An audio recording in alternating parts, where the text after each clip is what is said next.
Last week I made a video about NES prices in 2005, but how much are they today? Let's find out.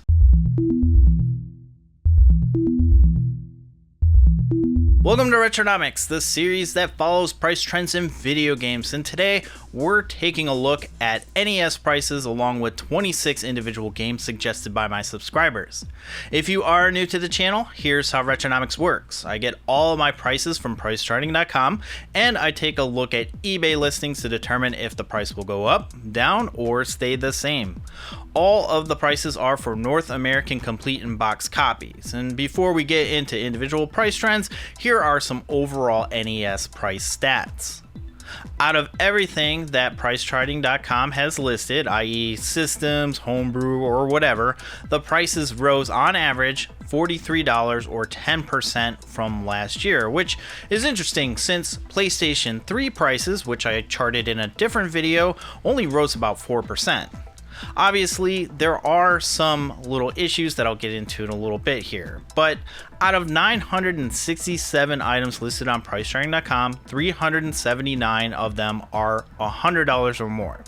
292 are between $50 and $99, 296 between $20 and $39, and with the remaining 35 games below $20 that are complete in box, which tracks for a system that's almost 40 years old and has cardboard boxes. The NES, when it came out, wasn't as collectible as the Switch is today, and I'm sure you had a handful of people keeping everything in the box, but I threw that stuff out as a kid. And as time goes on, condition starts to matter and the price increases as a result. But when you look at loose prices, it's a bit more in line with the other systems that I've covered. 147 loose games are $100 or more, 114 are between $50 and $99, 216 between $20 and $49, and 574 loose items below $20. And for those of you playing at home, yes, that's 84 more games than the CIB list, because not everything listed on PriceCharting.com has a price for complete in box, like NES World Championship.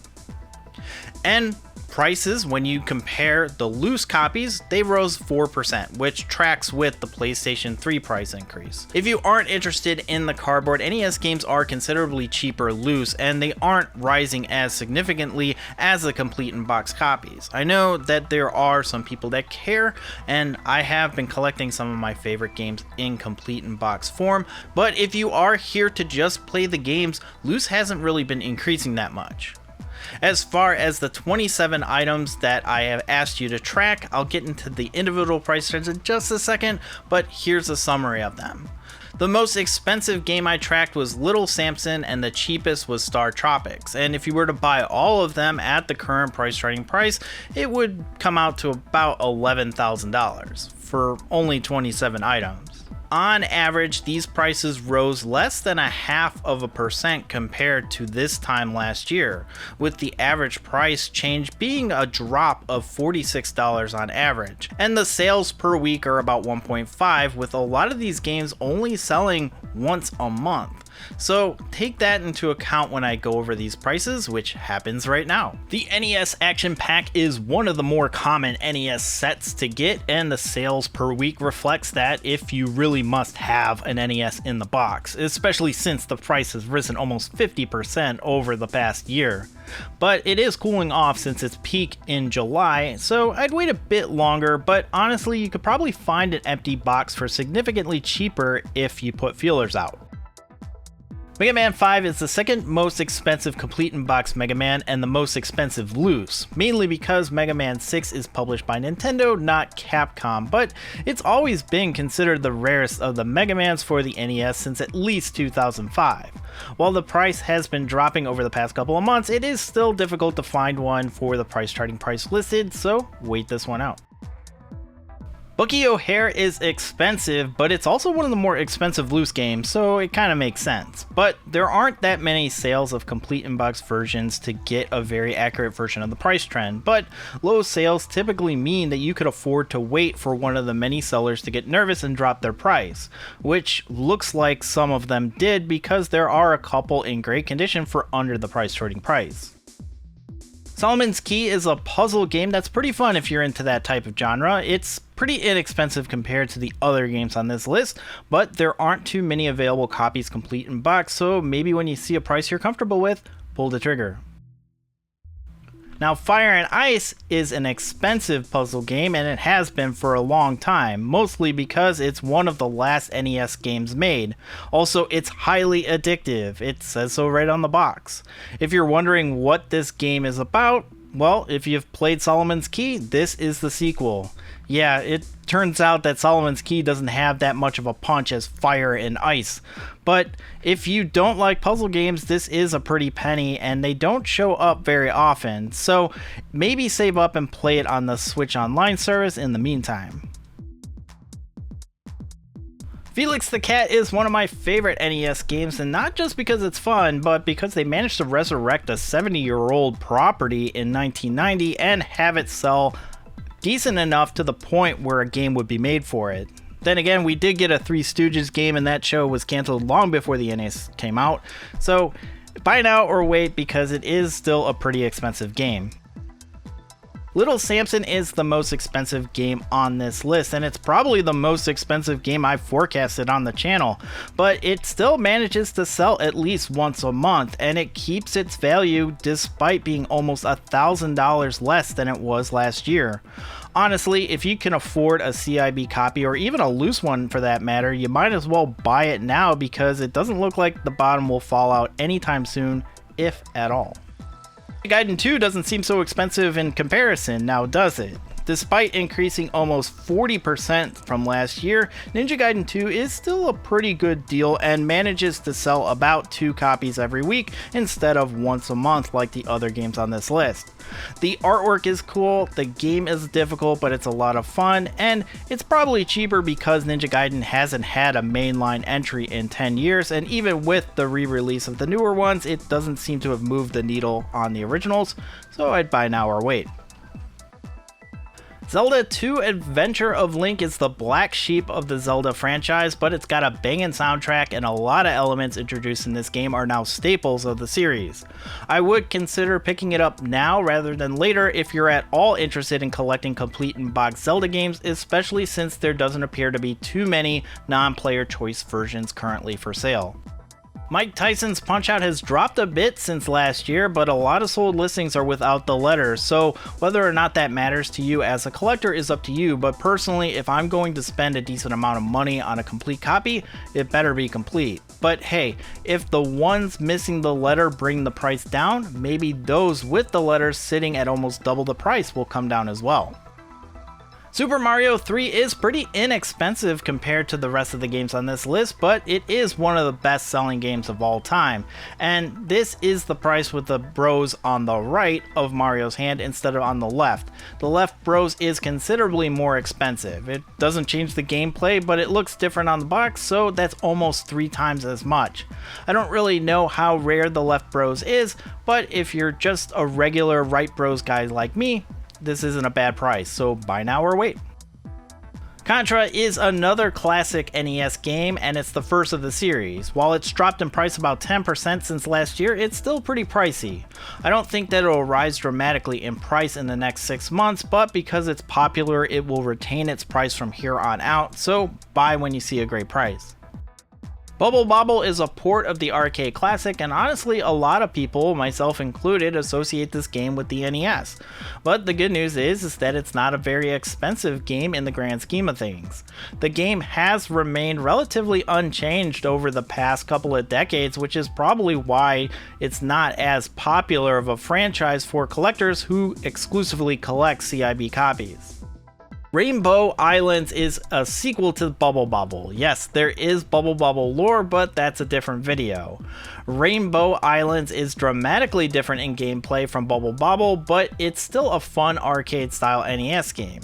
Since it's not as well known as Bobble and Bobble Part 2, it is an expensive title, and Rainbow Islands has risen in value since 2021, but it's trending down, so keep an eye out for a reasonable price and pull the trigger.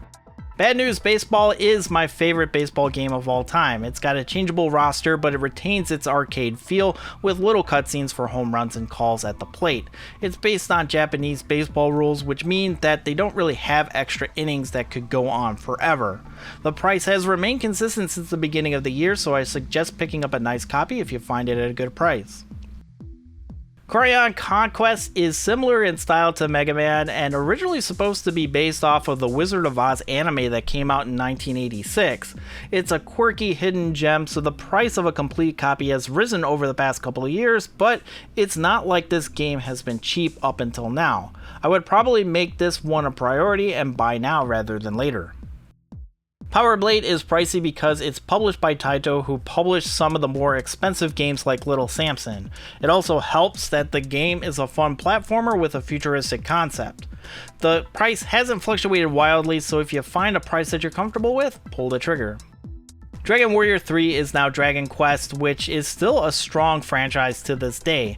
Original NES RPGs, especially the ones that came out later in the NES lifespan, are pretty pricey, but the price has been trending down for the past couple of months, so maybe it'll be one of the first NES games to drop below pre-pandemic levels. It still might take a while, but buy now or wait.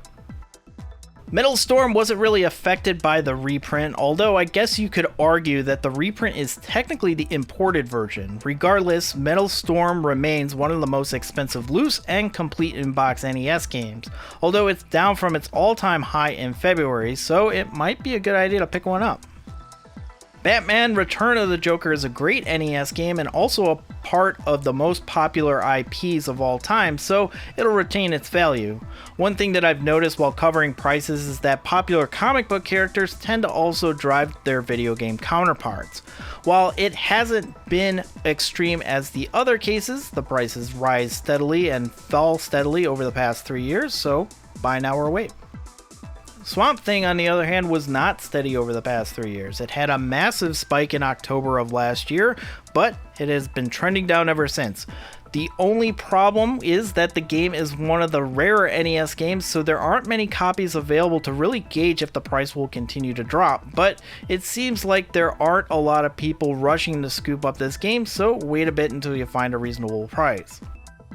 Dusty Diamond's All-Star Softball is one of those games that made me go, huh?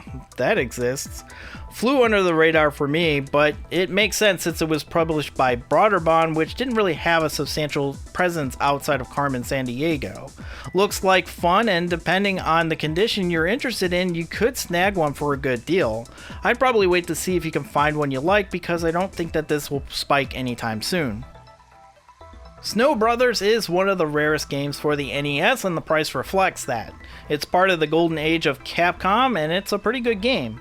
Is it worth the going rate? Well, I'll let you be the judge. The good thing is that these games have been ported to the Switch, but NES collecting has been so far removed from modern systems that it really doesn't have an effect on the price. But it's cool that people don't have to pay almost $1,000 to have a copy.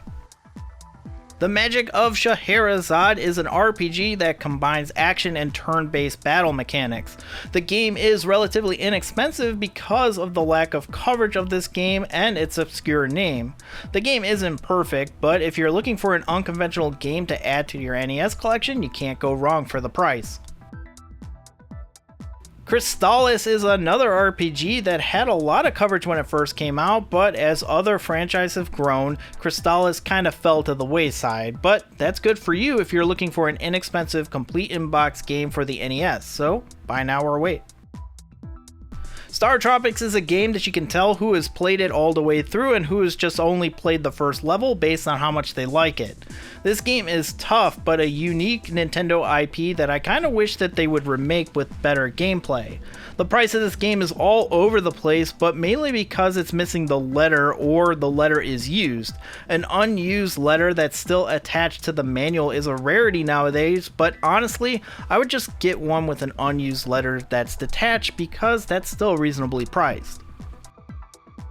Journey to SIlius has been growing in popularity for a while, but of course it's only rising significantly in value over the past couple of years. Sunsoft has made some pretty good games for the NES, and this one is no exception. It's got a killer soundtrack to boot, but there aren't too many complete copies available that I can see right now, so it might be best just to buy now.